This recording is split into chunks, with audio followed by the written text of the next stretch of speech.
विश्ववंदनीय भारत माता, राजमाता जिजाऊ,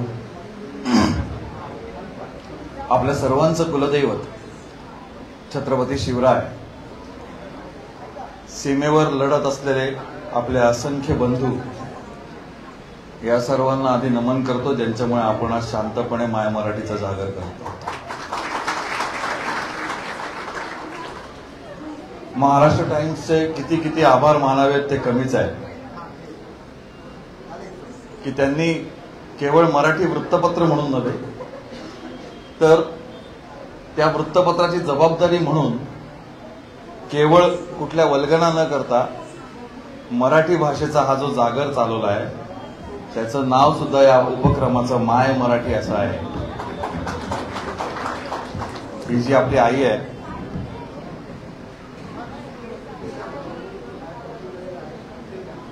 संतांची, वीरांची ही जी जननी आहे महाराष्ट्राची, तिची भाषा मराठी, आणि ती टिकवली या माणसाने. पण ती टिकवताना या माणसाचे हजार बाहू होते आणि ते बाहू त्यांनी गोळा केले, वेगवेगळ्या ठिकाणून वेगवेगळी माणसं उचलली, त्यांचे गुण पाहिले आणि त्यांना एकत्र करून हिंदवी स्वराज्य निर्माण केलं आणि ही ओळख टिकवली. मागे जरा सांगता येईल, शांत बसा. स्वराज्याचा हा जो प्रयत्न आहे तो प्रयत्न पहिल्यांदा शहाजी राजांनी केला. आपल्याला सगळ्यांना माहिती आहे, श्रीमंत महाबली शहाजी राजांनी हा प्रयत्न केला, पण नियतीने त्यांना काही साथ दिली नाही. त्यांना त्या पराभवाला गिळून स्वीकारून थांबावं लागलं. पण ते मनाची उर्मी होती, जे स्वातंत्र्याचं बीज होतं ते त्यांनी शिवबांमध्ये पेरलं, त्याला खत पाणी आऊसाहेबांनी घातलं. आणि नंतर अचानक शहाजीराजांच्याच लक्षात आलं, जेव्हा बंगळुराला बाल शिवबांना आणि आऊसाहेबांना त्यांनी बोलवलं, तेव्हा लक्षात आलं की हे जे तेज आहे ते आता अंधारात कोणता येणार नाही. उद्या अख्खी दख्खनची सुभेदारी जरी बादशाहानी या आपल्या मुलाच्या पदरात घातली तरी हा बादशाहाचा गुलाम होणार नाही, हे त्यांच्या लक्षात आलं. आणि मग ती जी दूरदृष्टी जी छत्रपतींकडे होती ती त्यांच्या वडिलांकडे सुद्धा होती. त्यांना लक्षात आलं की याची कर्मभूमी ही मावळामध्ये आहे आणि मग त्यांना पुण्यात पाठवण्यात आलं. बरं, पुण्यात पाठवलं ते म्हणजे नुसतं पाठवलं, 4 माणसं बरोबर दिली असं नाहीये, ठरवून माणसं बरोबर दिली. आपण तिथपासून येऊया. गुणग्राहकता तिथपासून सुरू होते छत्रपती शिवाजी महाराजांची. त्यातली काही नावं पाहूया आपण. शामराज नीलकंठ रांजेकर हे पेशवे होते. ही 5 माणसाची पहिली पाठवली ना त्यांच्या बरोबर, त्याच्यामधली ही नावं वाचतोय. शामराज नीलकंठ रांजेकर हे पद शहाजीराजांनी निर्माण केलं. तोपर्यंत पेशवे हे पद त्यांच्या प्रधानमंडळात नव्हतं, शहाजीराजांच्या, ते निर्माण केलं. त्याच्यानंतर बाळकृष्ण पंत हनुमंते हे मुजुमदार होते. मुजुमदार म्हणजे राज्याचा हिशोब तपासणारा माणूस. सोनू विश्वनाथ हे डबीर होते. परराज्यातील वकिलांशी संपर्क हे त्यांचं काम असतं. रघुनाथ बल्लाळ आत्रे हे सबनीस होते. लष्करी सामानाचा जमा खर्च वाहणारा अधिकारी म्हणून त्यांची नेमणूक झाली. बाळाजी हरी हे मजालसी होते, म्हणजे सल्लागार होते. नरहर बल्लाळ हे बक्षी होते, म्हणजे सैन्याधिकारी होते. बक्षी हा उर्दू फारसी शब्द आहे. आणि या सगळ्याच्या बरोबर त्यांना भगवा ध्वज सुद्धा दिला, असा उल्लेख आपल्याला शिवभारतामध्ये आढळतो. आता या सगळ्या मंडळींबरोबर वावरताना ही सगळी शहाजी राजांबरोबर अनेक त्यांनी ज्या आदिलशाही, निजामशाही या पद्धतीने ज्या जिथे जिथे म्हणून काम केलं, तिथली सगळी माणसं, प्रशासन, माणसांचे स्वभाव असं सगळं जाणणारी ही सगळी माणसं होती जी बाल शिवबांच्या बरोबर दिली. आणि मग कदाचित यांना बघूनच त्यांची जाणीव इतकी समृद्ध होत गेली, कारण मुळातच प्रज्ञावान बाल शिवबा म्हणजे. आणि आपल्याला पेशवे दप्तरामध्ये एक उल्लेख आढळतो. तो उल्लेख असा आहे की माणसांच्या गुणावगुणांची पारख या लोकोत्तर पुरुषाला इतकी होती की त्या उल्लेख असा आहे की धाकुटपणापासून देशात मिराजदार कोण, गैरमिराजदार कोण हे वळखताती. माणसाचे माणूस जाणताती असं वर्णन आहे बालशिवबांचं. हे दाखवूनपणापासून, कधीपासून, लहानपणापासून. आपल्याकडे संस्कृतमध्ये एक सुभाषित आहे, अमंत्रम अक्षरम नास्ती नास्ती मूलम मनौषधम अयोग्य पुरुषो नास्ती योजकस्तत्र दुर्लभा.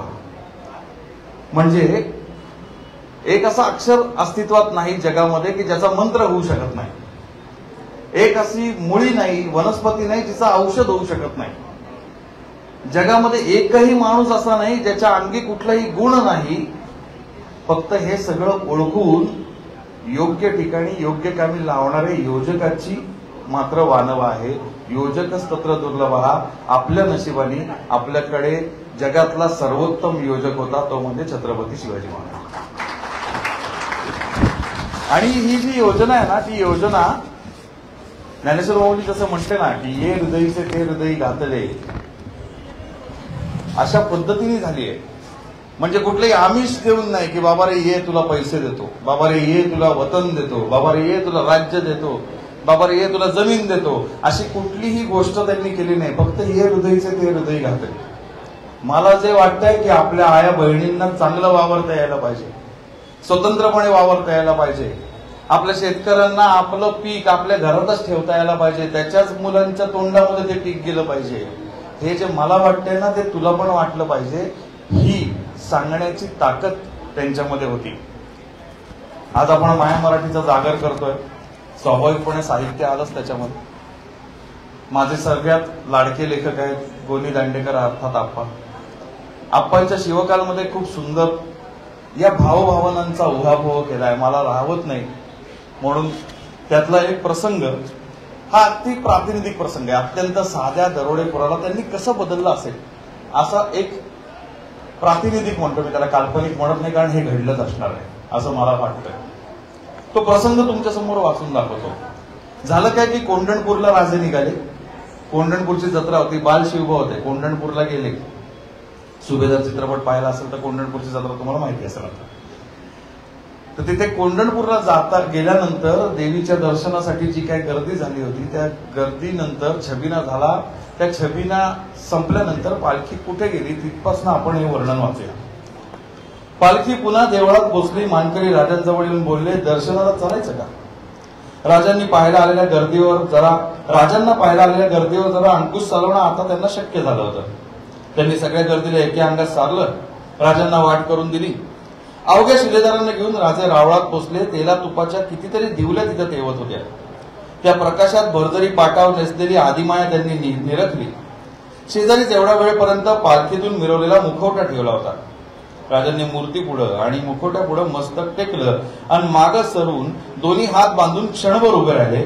त्यांच्या मागोमाग तानाजी सुद्धा अवघ्या शिलेदारांनी देवीचं दर्शन घेतलं.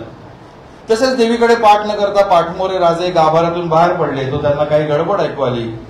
गर्दी चिरीत नागवी तरवार खांद्यावर टाकलेला सत्या बेरड अवघ्यांना धुडकावून रावळात शिरत होता. उघडा गप्प जणू काळोखात न्हालेली रुंद भिंतच चालत येत होती असा तो. मेस्ती दुमान त्यानं पोटऱ्यांवर घट्ट चढवली होती. कमरेभोवती काळं कुळकुळीत घोंगडं गच्च आवळून बांधलं होतं. दुसरं घोंगडं त्यानं जानव्यासारखं खांद्यावरून काढून त्याच्या दशा कमरेभोवतालच्या घोंगडातून खाली काढून दिल्या होत्या. डाव्या दंडात एक जाडजूड ताईत, गळ्यात भरभक्कम काळा दोरा, डोळे तांबडे लाल, मुद्रेवर सगळ्यांविषयीची तुच्छता. असा सत्या देवळाच्या दारातून आज शिरता शिरता घरट्याच्या पाळ्या एकमेकींवर फिराव्यात तशा स्वरात बोलला, अरे कोणी पाच्छा का असत नाही. वाट अडवणाऱ्यांनी काकुळत केली, नाही सत्याजीराव, पण सवता शहाजीराजांचा मूल. लय बघितलं असलं राज, सत्या बेरड सावताच या पट्ट्याचा राज आहे. तो कुणाला ओळखीत नाही. नव पर सत्या ओरडला, धुमाल मुंडकं उतरायची लई घाई झाली का? अडवणाऱ्यांना धसांड्यांना जुगारून देऊन सत्या सभा मंडपात शिरता शिरता बोलला, म्या बघतो कोण कुठला राज आहे त्यो. कोण आहे सत्या बेरडाला अडवणार? त्यानं खांद्यावरची रुंद पात्याची दमास्कसी ते हातात पेलली आणि गाभाऱ्याकडे चालला.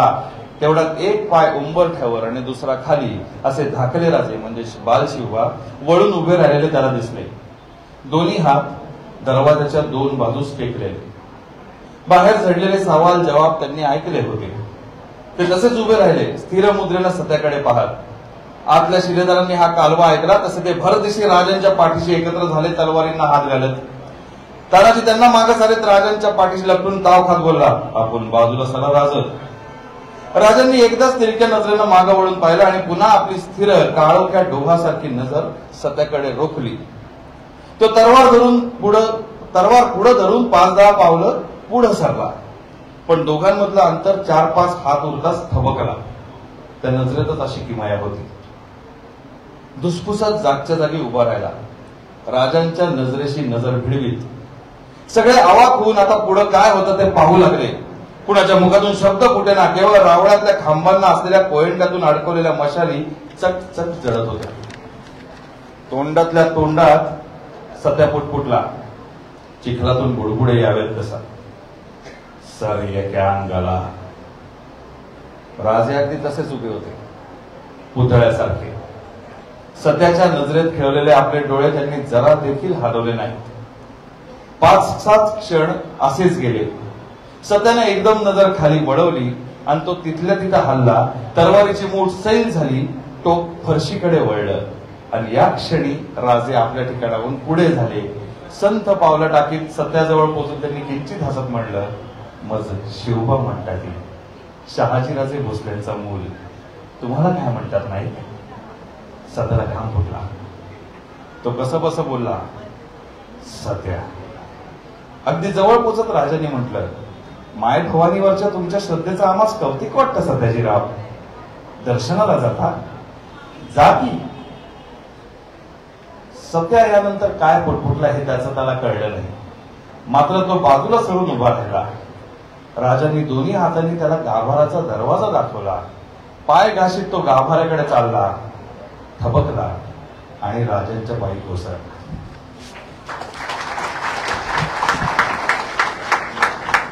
अशा पद्धतीने शिवाजी महाराजांनी आपल्या मनातलं जे होतं ते या सगळ्या रयतेच्या आणि आज 350 वर्ष झाली तरी आपल्या मनामध्ये घालून ठेवलं. आणि मला वाटतं इथेच त्यांची गुणग्राहकता दिसते. दरोडेखोर म्हणून त्याला सोडून नाही दिला, टाकून नाही दिला. त्याचे गुण ओळखले आणि त्याला आपल्या बरोबर ठेवलं. स्वराज्याच्या सुरुवातीला सगळ्यात महत्वाची गोष्ट होती ती म्हणजे जावळीचं कोरं. ते ताब्यात येईल, त्याच्या ताब्यात मावळ येणार हे सहज होतं, साहजिक होतं. ते आपल्या सगळ्यांना माहिती आहे. आणि तिथेच जावळीच्या मोऱ्यांना अद्दल घडवताना त्यांच्या नजरेला पडला मोरारबाजी देशपांडे. शिवभारतामध्ये जे वर्णन आलंय त्यातला काही भाग तुम्हाला हिंदवी तर्जुम्यात सांगतो. जेव्हा शिवाजी महाराजांनी निरोप पाठवला त्यावर आपल्याला सगळ्यांना माहिती आहे की मोऱ्यांनी उलट जबाब पाठवला की उद्या येतो तर आजच येईल, येता जावळी जाता गोवळी, असं उर्मट जबाब शिवाजी महाराजांना पाठवला.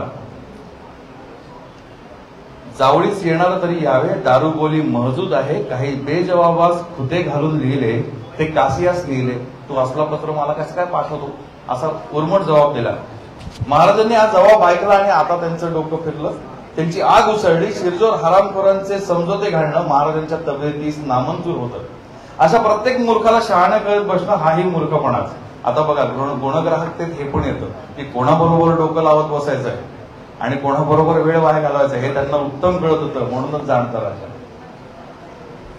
महाराजास मंजूर नव्हता. त्यांनी कान्होजी ज्यांना हैबतराव शिळीमकरांना, संभाजी कावजी कोंढाळकरांना, बांदल नायकांना आणि रघुनाथ पंत सबनीसांना तातडीचे हुकूम पाठवून हुजूर बोलवले. महाराजांचा निश्चय झाला, चंद्रराव मोरे यास मारल्याविना राज्य साधत नाही. तुम्हा वाचून हे कर्म कोणाच न होय. पंत तुम्ही त्याच्याकडे हेजीबीज जावे, रघुनाथ पंतांना सांगितले. आता निवडक धारकरी आश्रम या सरदारांच्या मागोमाग जंगलात घुसले. आजकट विचकट जावळीची वाट, जंगल जाळी किर्र दाट, मूर्तिमंत जणू यमाशी गाठ. पायाखाली पाचोळा चुरचुरत होता. जावळीत हनुमंतराव मोरे होता. प्रतापराव मोरे म्हणून चंद्ररावाचा अजून एक नातलग होता. आणि एकदम बोलणी चालू असताना मोठा कालवा उठला, मोठा गोंधळ सुरू झाला, युद्ध सुरू झालं. आणि जी कापाकापी सुरू झाली त्याच्यामध्ये आपल्याला वर्णन खूप सुंदर केलं इथे की त्यात मोऱ्यांकडून एक पठ्ठा हिरिरीने झुंजत होता. त्याच्या हत्याराची तारीफ काय सांगावी, जसा सुदर्शन चक्र एक पाऊल पुढे सरकू देईना महाराजांच्या सैन्याला. मोऱ्यांच्या पदरी असा अर्जुन आला तरी कुठून शर्त केली त्यानं, त्याचं नाव मोरारबाजी देशपांडे. मोऱ्यांवर चौफेर चढाई झाली. तेवढा संभाजीरावजी कोंढाळकरांनी हनुमंतराव मोरेला ठार केलं. मोरेंची दाणादाण उडाली. या धांदलीत चंद्ररावाचा भाऊबंद प्रतापराव मोरे झाडीतून लपत छपत पळाला, आदिलशाहीकडे सरकला. महाराज जावळीत जातीनिशी आले. मुरारबाजी देशपांडा असा हिरेसरीचा लढता पटाईत पाहून महाराज त्याच्या सफेदजंगीवर खुश झाले. पण मुरारबाजी चुकत होता. कोणाच्या बाजूने लढायचं, कोणाच्या विरुद्ध लढायचं हे मुरारला कोणी शिकवलं ते चुकीचं शिकवलं. जावळी काबीज झाली 15 जानेवारी 1656 आणि मग मी जसं म्हटलं की त्यांना हे कळत होतं की कोणाबरोबर डोकं लावायचं नाही, कोणाबरोबर वेळ वाया घालवायचं नाही, पण कोणावर घालवायचं हे कळत होतं. मग महाराजांनी काय केलं, महाराजांनी मुरारबाजीला समजावलं, त्याला विनवलं. हे शिवभारतात आलं, त्याला विनवलं हे कार्य स्वराज्याचं आहे, देवाधर्माचं आहे. केवळ मोरेंची वैर म्हणून शिवाजीराजे भोसले लढले नाहीत आणि लढणारही नाहीत. एकेकाळी याच मोऱ्यांना भोसल्यांनीच हाताचा आधार देऊन चंद्रराई दिली होती. पण मोरे विसरले, मोरे चुकले. पण तू मुरारबाजी, तू चुकू नकोस. महाराजांनी मुरारला मागणी घातली, स्वराज्याच्या चाकरीत ये, तू हवासच, तुझ्या समशेरीची कीर्त डंक्यावर चढेल. मुरारबाजी आला, महाराजांच्या पदरी पडला. जावळीच्या स्वार्थी बळजोराची खिदमत करणारा अमोल रुस्तुम स्वराज्यात सामील झाला. हे जे महाराजांनी त्याला म्हटलं होतं ना की तुझ्या तलवारीची कीर्त डंक्यावर चढेल, ते आपल्याला पुरंदरच्या लढाईत झालेलं दिसतं. ही जी गुणग्राहकता आहे महाराजांची ती फार महत्वाची वाटते मला. अफजल खान वधाची सगळी गोष्ट आपल्याला माहिती आहे, मी पुन्हा ती सांगणार नाही. आपण ती फारच विस्तृत पद्धतीने वाचली आहे, सगळ्यांनी माहिती आहे. माझ्या वकुबानी शेर शिवराज नावाच्या सिनेमात सुद्धा मी ती दाखवायचा प्रयत्न केलाय.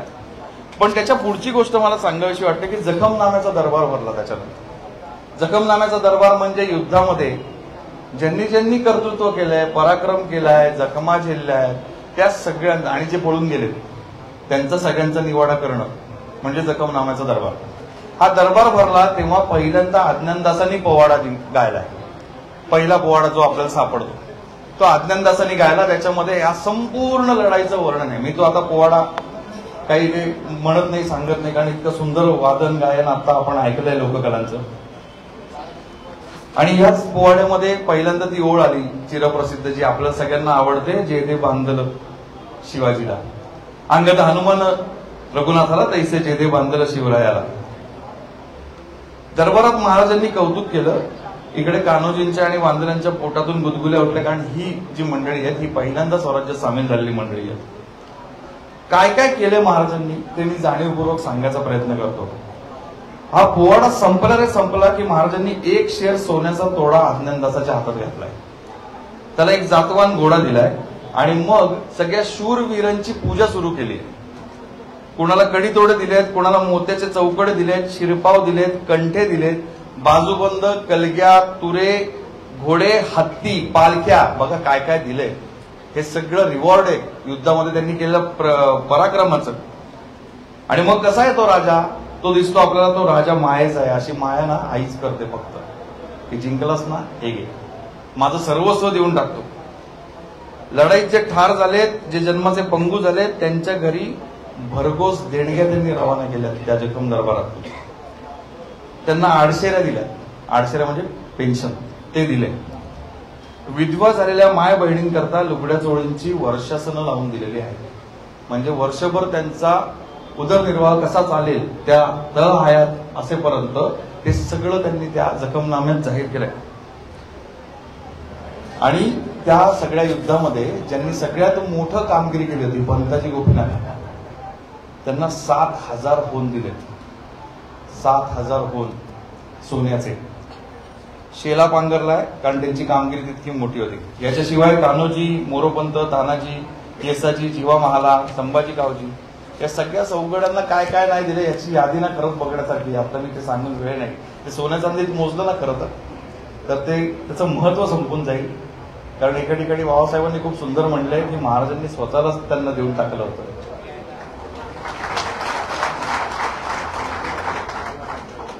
आणि इथं निरोपाची जेव्हा तबका आली की संपला, आता जखम दरबार संपला, आता आपण सगळ्यांनी घरी जायचं. त्यावेळी त्यांनी थांबवला दरबार आणि मग तिथे कान्होजी जेद्यांना तरवारीचं पहिलं पान दिलेलं की इथून पुढे सैन्यातल्या तलवारीच्या पहिल्या पाद्याचा मान तुमचा. हा जो राजा आहे ना, हा राजा अख्ख्या जगात कुठे पाहायला मिळत नाही. आपण दंतकथा ऐकतो की खूप सुंदर काहीतरी इमारत तयार केली आणि राजांनी बक्षीस म्हणून हात तोडले. तसा हा राजा नाही आहे. या राजाची गंमत अशी आहे की त्या प्रत्येक ठिकाणी टिपत होता, प्रत्येक ठिकाणी की इथे काय मिळेल आपल्याला, इथे काय मिळेल. राजापूर मराठ्यांनी खंडती लावून लुटलं. का लुटलं? इंग्रजांनी.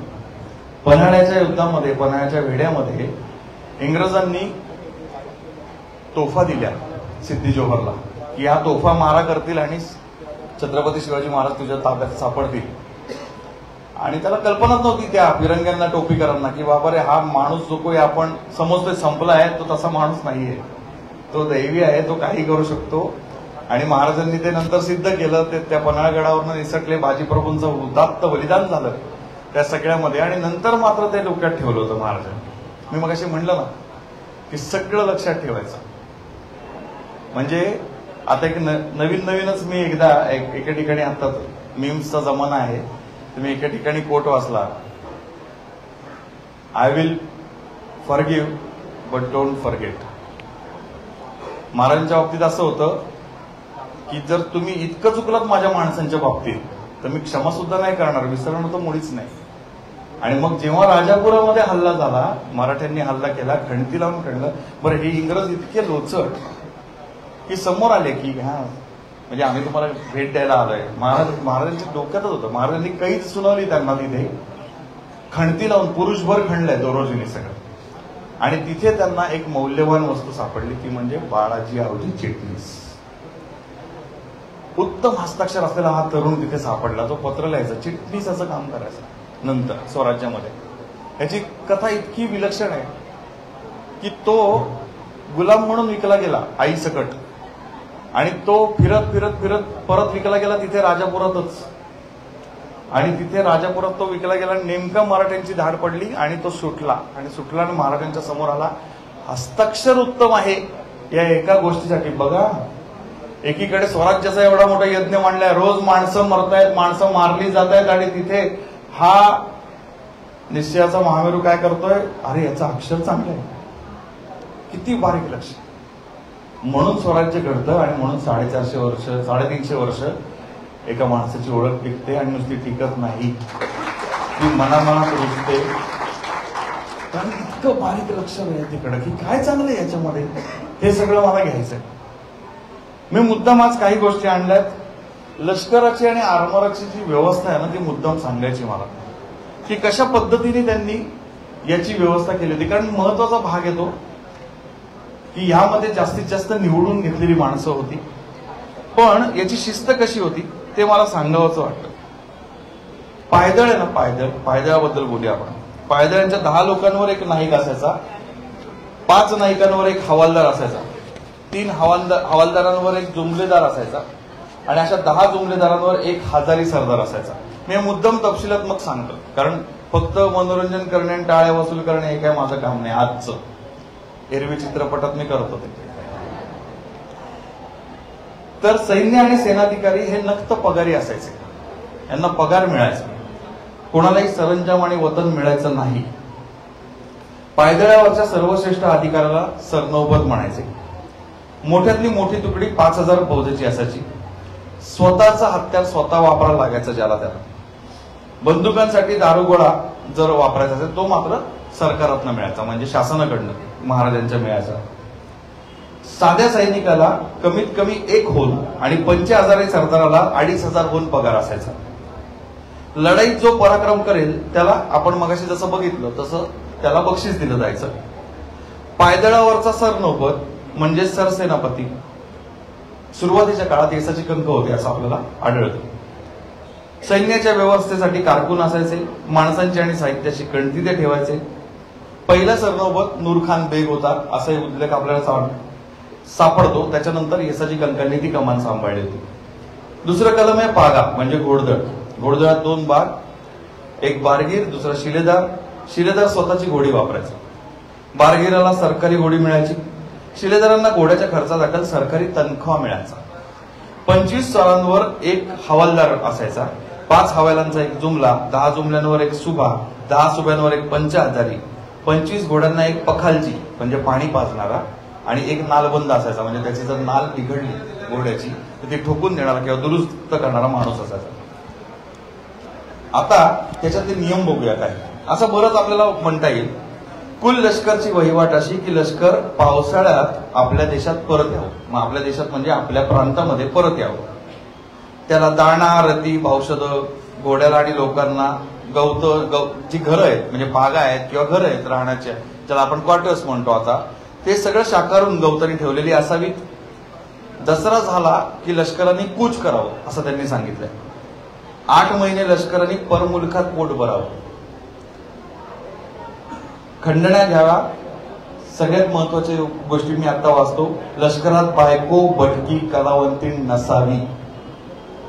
जो बाळगेल त्याची गर्दन मारावी, हे शिवाजीराजांनी सांगितलं होतं. परमुलखात पोर बायका न धरावी, म्हणजे तुम्ही जर हल्ला केला तर तिकडची लहान मुलं आणि महिला यांना तोशीच द्यायची नाही. गाय न धरावी. बैल मात्र ओझ्यास धरावा. तिकडे जे लूट होईल किंवा जे जिंकू आपण ते आणण्यासाठी बैल लागतो. खूप दूरदृष्टीने केलेल्या गोष्टी आहेत, आपल्याला लक्षात येईल. खंडणी केल्या जागा ओळखीयासी ब्राह्मण न घ्यावा, म्हणजे जामीन म्हणून जर कोणाची जामीन घ्यायचा असेल तर त्याला ब्राह्मण नाही घ्यायचा. कोणी बदअमल करायचा नाही, म्हणजे बलात्कार करायचा नाही, हा नियम लिहिलेला आहे. वैशाख मासी परतून छावडीस परत येताच मुलकाचे सरदेश कुल लष्कराचा झाडा घ्यावा. परत जेव्हा येतोय आपण तेव्हा त्या संपूर्ण लष्कराचा झाडा घ्यावा, म्हणजे काय, त्याची नोंदणी घ्यावी की किती जण गेलो होतो, किती जण परत आले, काय झालं मध्ये, या सगळ्याचा रिपोर्ट तयार करावा. लुटीचा माल कोणी चोरून ठेवेल ते सरदारास दाखल झाल्याने शासन करावे. जर लक्षात आलं की जर लुटलेला माल चोरलाय कोणी तर त्याला तिथेच शिक्षा करावी, माझ्यापर्यंत आणूच नका असं सांगितलं होतं. सोने, रुपये, जड जवाहीर, कापड, वस्त्रभाव कुल सरदारांनी बरोबर घेऊन राजाच्या दर्शनास जावे. राजाचे दर्शनास गेल्यावर ज्यांनी कोणी कष्ट, शौर्य, साहस केले असेल त्याच नावातून तो शिवावे. ज्या कोणी बेकायद वर्तणूक केली असेल किंवा नामर्दी केली असेल त्याची चौकशी करून बहुतामध्ये शोध करून, बघा हे फार महत्व आहे, म्हणजे कोणीतरी सांगितलं म्हणून नाही, सगळ्यांची चौकशी करून त्याची शहानिशा करून त्यास दूर करून शासन करावे, वरचेवर शोध करावा आणि पुन्हा दसऱ्यास राजाकडे जावे, राजाच्या आज्ञेने स्वारीवर जावे. ही रीत लष्कराची. एवढं सगळं चालत होतं म्हणून स्वराज्य सहज उभं राहील. माणसं शोधणं, माणसांना निवडणं, त्यांचे गुण पारखणं आणि गुणांना नावाजणं हे कोणी छत्रपती शिवाजी महाराजांकडनं शिकावं. म्हणजे एक संस्कृत सुभाषित आहे, ना गुणी गुणिनम वेत्ती गुणी गुणीषु मत्सरी, गुणीच गुणरागीच विरलहा सर्वजन. म्हणजे गुणी माणूस गुणी माणसाचं कधी कौतुक नाही करत. गुणी गुणीषु मत्सरी, काय माणसात लक्षात येतं की गुणी माणूस हा दुसऱ्या गुणी माणसाचा मत्सर करतो. गुणीच स्वतः गुणी आहे, गुणरागीच दुसऱ्याच्या गुणाचं कौतुक करू इच्छितो, त्याच्यासाठी तो रसिक आहे असा माणूस विरलहा सरलोजनहा. म्हणून 350 वर्षातनं एकदा छत्रपती शिवाजी महाराज होतात. आता जंजिरेकर सिद्ध्यांनी आयुष्यभर आपल्याला त्रास दिला आणि छत्रपतींनाही दुर्दैवाने कधी जंजिरा जिंकता आला नाही.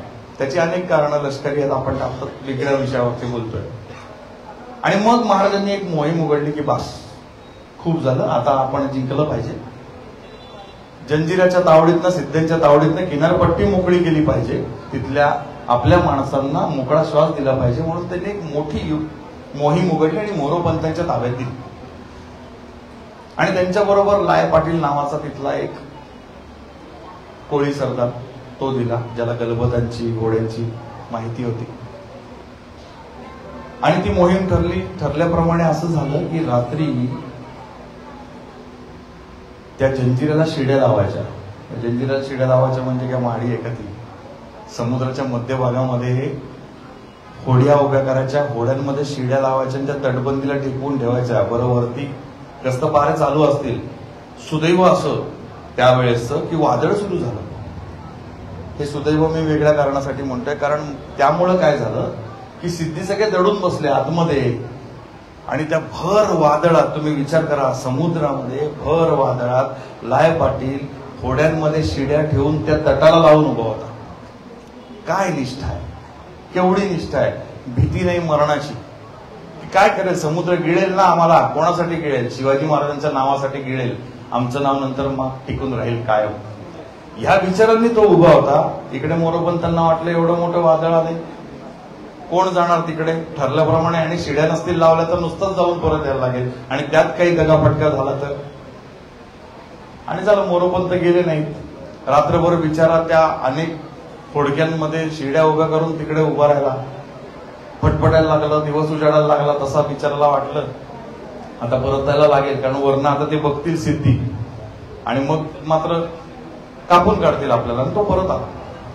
सगळं वर्तमान महाराजांना कळलं आणि महाराजांनी पहिल्यांदा मोरोपंतांना वागताडण केलं. ते म्हणले, कोताही केली पंत, कोताही केली, दिरंगाई केली, तुम्ही करायला हवं होतं, ठरलं होतं का नाही?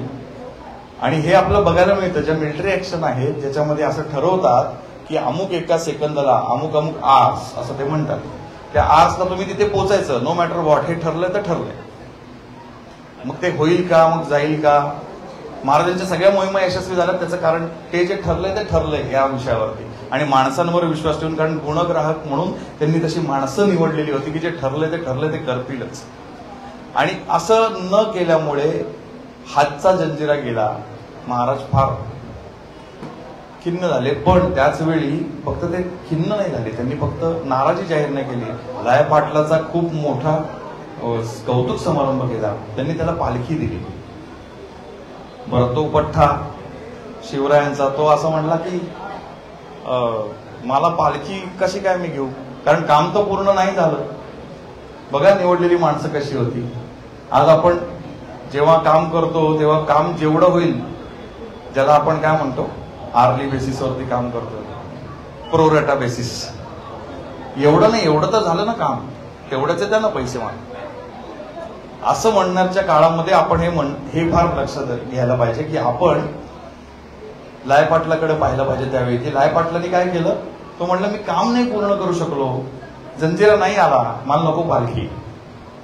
पण आपले छत्रपती, आपला राजा, मी मगाशी म्हणलं आईच्या उदार ममतेचा होता, तो थांबला नाही. त्याने एक गलबत बांधलं आणि ते गलबत त्या लाय पाटल्याच्या ताफ्यामध्ये दाखल केलं, त्याच्या ताब्यात दिलं. त्या गलबताचं नाव होतं पालखी. अशी नाही अशी, तुला मी दिलेल्या पालखीत बसावंच लागेल. याला म्हणतात गुणग्राहक छत्रपती शिवाजी महाराज. आता सगळ्यात लाडक्या गोष्टीकडे येऊ आपण. हा जो राजा होता हा फक्त वीरांच्या बाबतीतच हा फार गुणग्राहक होता असं होतं का? नाही. हा कलांच्या बाबतीतही तितकाच रसिक होता. त्यांच्या आपल्या दुर्दैवाने त्यांना तितका वेळ मिळाला नाही, नाहीतर त्यांनी संस्कृती सुद्धा तितकी मोठी करून ठेवली असते. मी मगाशी म्हणलं गोनी दांडेकर माझे, मी खरं म्हणायचं झालं तर खूप लांबून त्यांच्याकडे बघत असतो. फार मोठा प्रभाव आहे त्यांच्या लेखनाचा माझ्यावर, आणि म्हणून मला राहवत नाही. वारंवार मी शिवकालामध्ये बुड्या मारतो. अनेकदा माझ्या चित्रपटांमध्ये पण संवादांमध्ये त्याचा प्रभाव दिसतो. तर नेमकं काय, कशा पद्धतीचे कवी मनाचे किंवा रसिक असे आपले राजे होते, त्याचा एक सुंदर वेचा कादंबरीमय शिवकालमधला मी आणलाय, तो तुमच्याशी शेअर करू इच्छितो. मी फार इतिहासावरती नाही बोलणार. मी जसं मगाशी म्हणलं, मी त्याच्या भावभावनांचा शोध घ्यायचा प्रयत्न करतोय तुमच्या बरोबर. तर आता राज्याभिषेकाच्या काळात काय काय घडत होतं आपण पाहूया. सकाळपासूनच बेत शिजत होता. गंगाधर शास्त्र्यांना भूषणाचा होकार मिळवला. गागा भट्टांची संमती त्यांनी घेतली. कवींद्र परमानंदांनी त्यांना पुसलं. ते म्हणाले रावांची अनुमती असेल तर आम्ही सिद्ध आहोत. त्यास अनुमती पुसू जाता ते बोलले की आपणास कदाचित फुरसत लाभणार नाही, तरी तुमच्या उपक्रमात खंड पडू देऊ नका.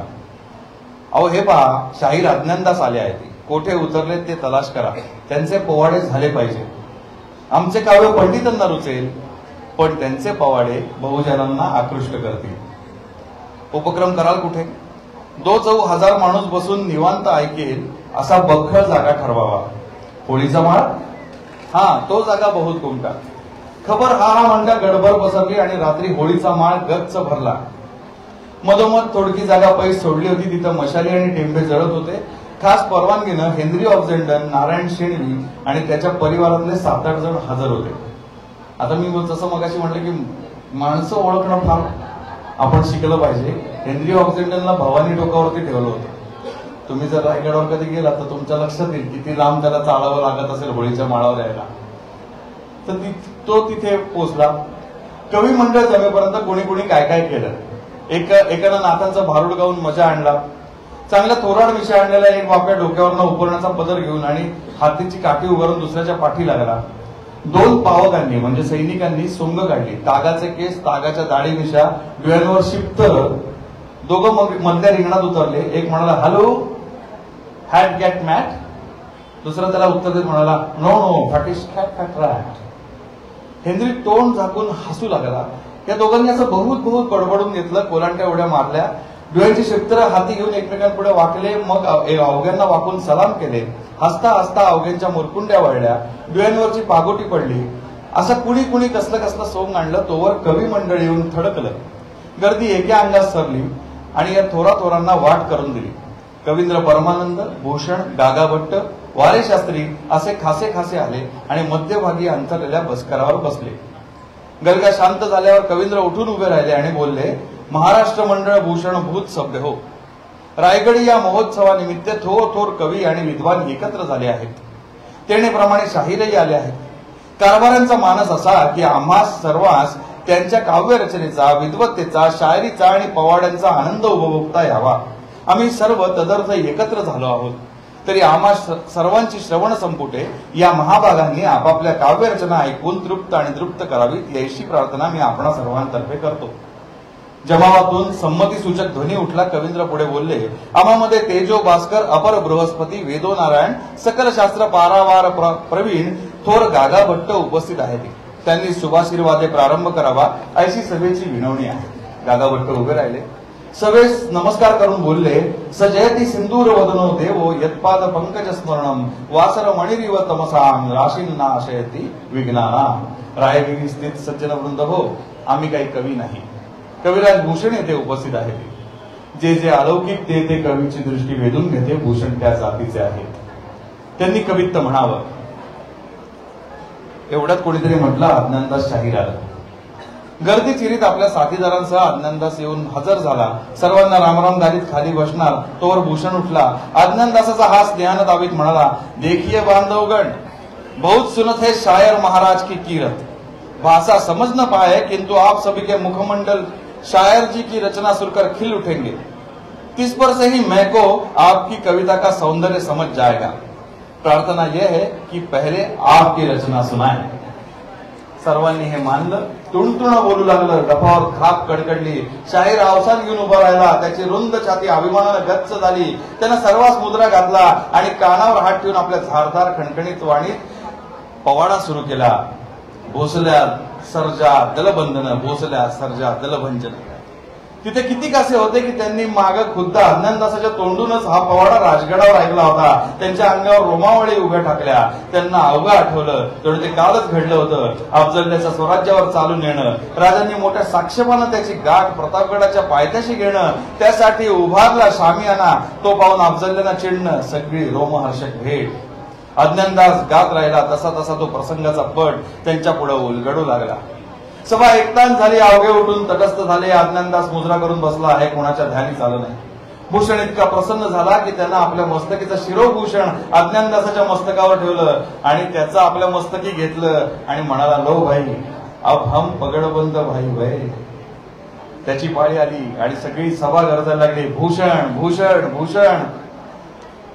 बाया सावरून तो म्हणाला, या रायगडी राजे राहतात, त्यांचे यश ऐका.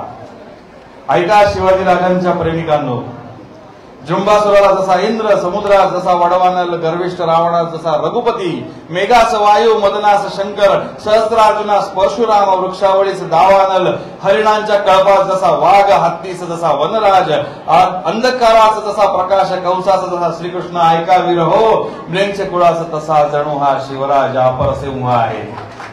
इंद्रजिमी जृंभ पर बाढ़, सुअंब पर रावण, सदंब पर रघुकुल राज है. पवन वारी वाह पर संबुरती नाह पर, जो सहस्र बाह पर राम द्विजराज है. दावा द्रुम दंड पर, चीता मृग झंड पर, भूषण वितुंड पर, जैसे मृगराज है. तेज तमा अंश पर, कान जिमी कंस पर, त्यो मलिंच वंश पर.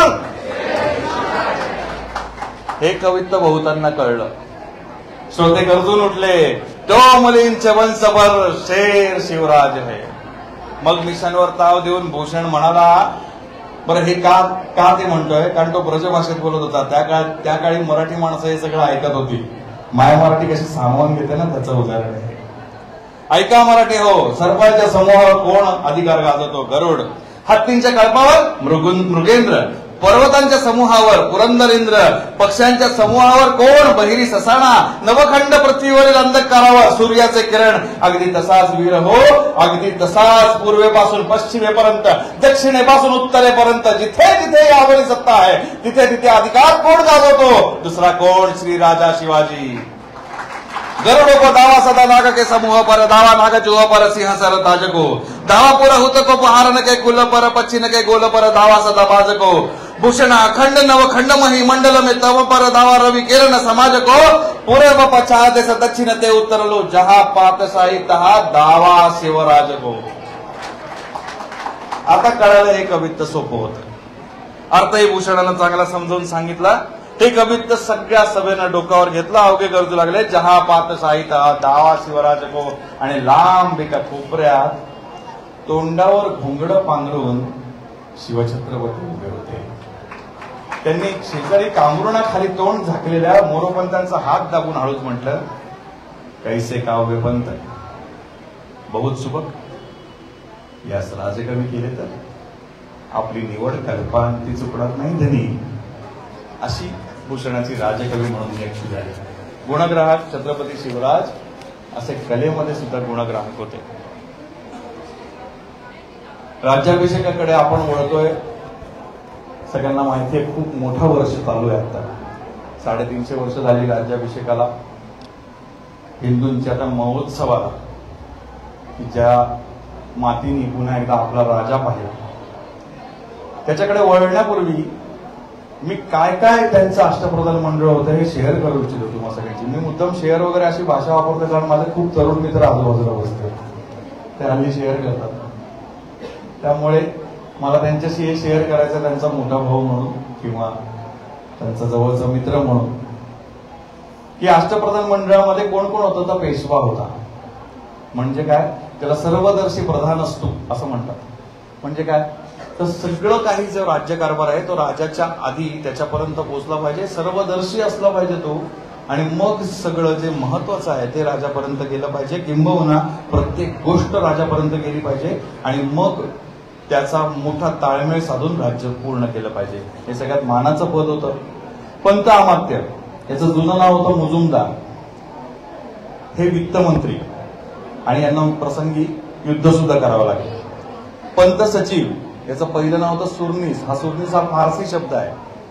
आणि इथे बघा छत्रपतींनी काय केलं, छत्रपतींनी हा शब्द बदलला आणि त्याला पंत सचिव असा शब्द दिला. छत्रपतींनी दिलेल्या सनदांची अंमलबजावणी किंवा नोंद करणे असं याचं काम होतं. आपण फक्त अष्टप्रधान मंडळ म्हणतो. आज या निमित्ताने, या विषयाच्या निमित्ताने तुमच्याशी हे शेअर करतोय. मंत्री, याचं पूर्वीचं नाव होतं वाकनीस, किंवा खरं सांगायचं तर हा शब्द आलाय फारसीतून, उर्दू मधनं. त्याला अखबार नवीस असं म्हणायचं.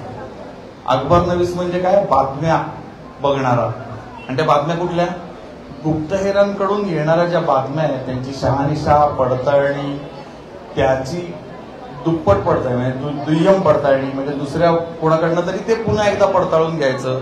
असं सगळं करून त्या सगळ्याची माहिती राजांपर्यंत पोहोचवणारा हा माणूस म्हणजे मंत्री, ज्याला वाक्यनवीस किंवा अखबार नवीस असं म्हणायचे.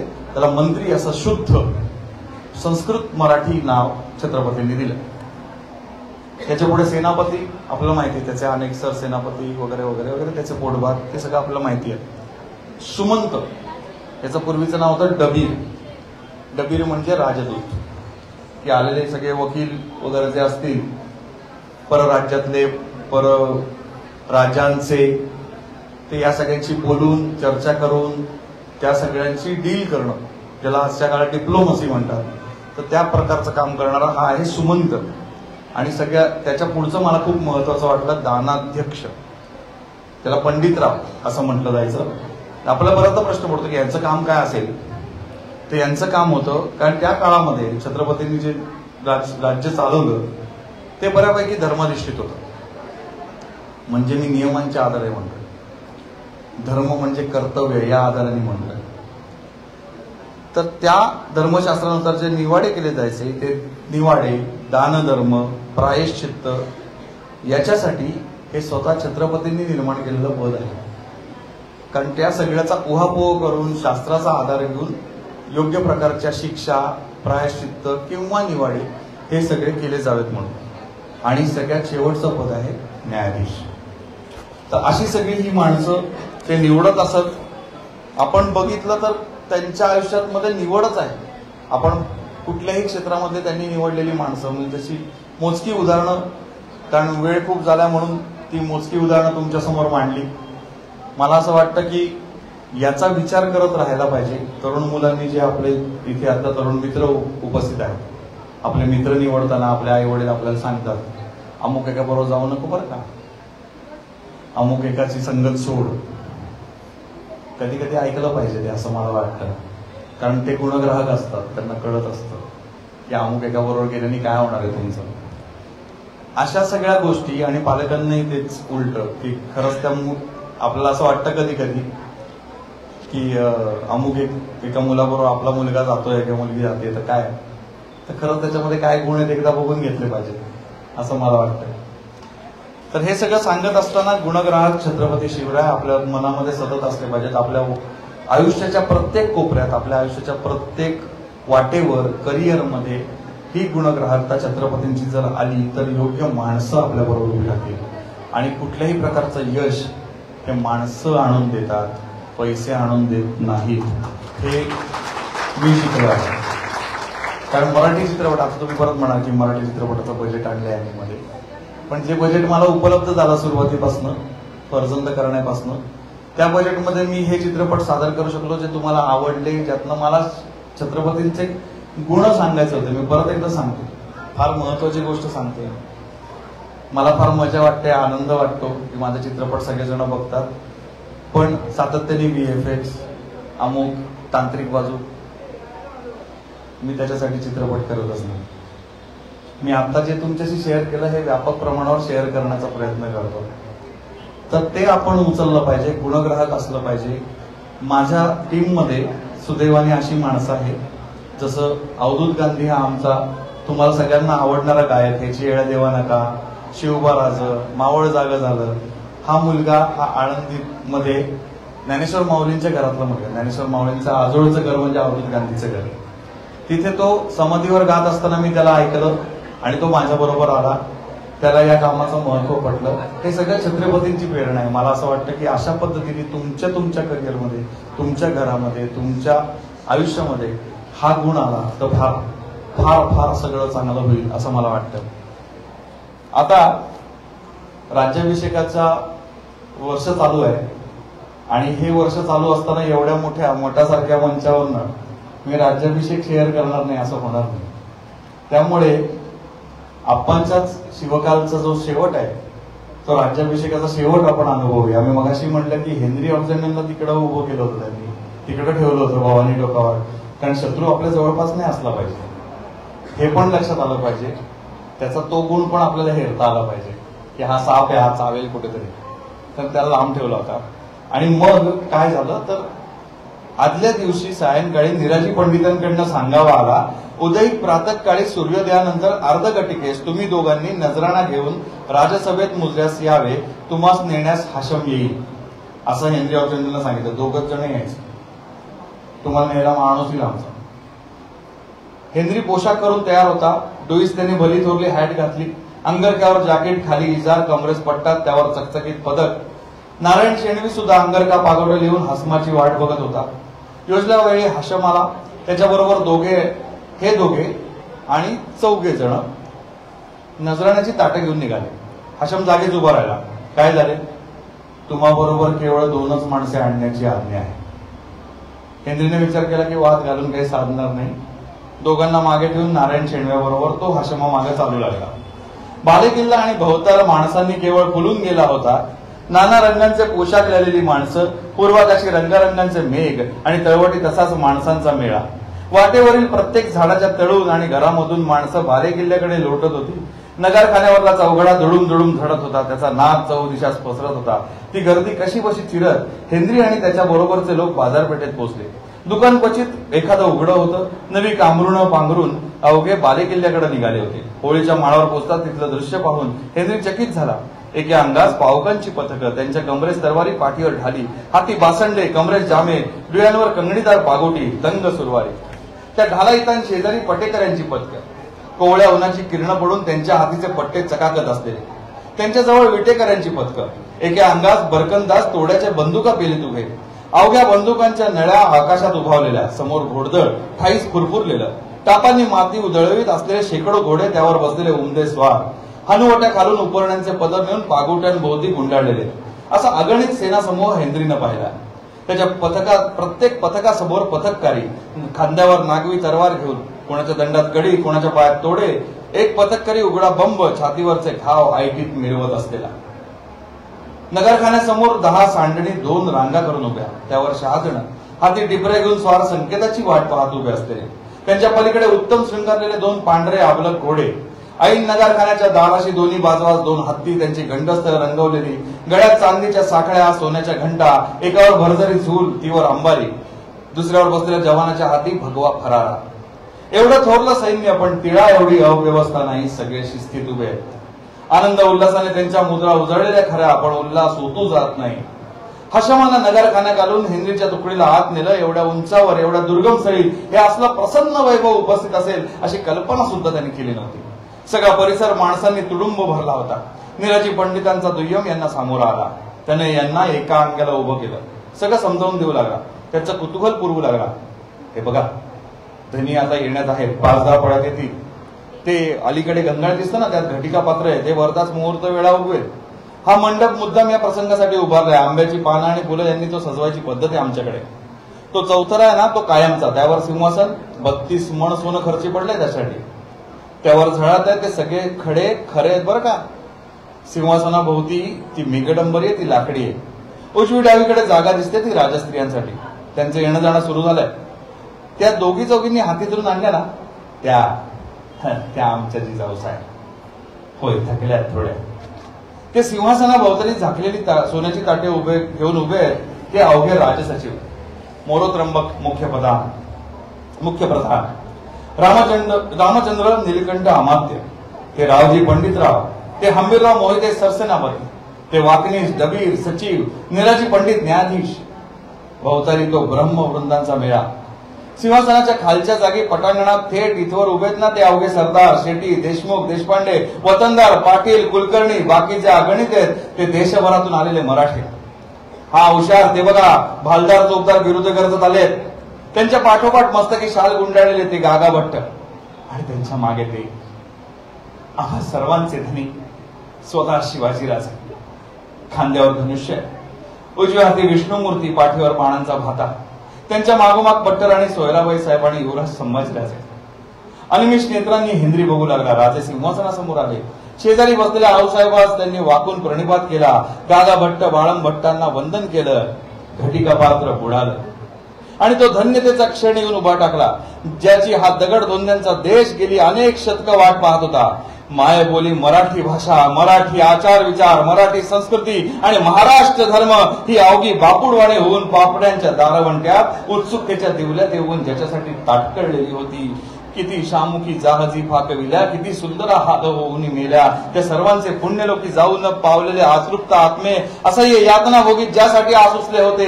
किती किती संत महंतांनी आपापल्या तपश्चर्या ज्याच्यासाठी अर्पिल्या होत्या.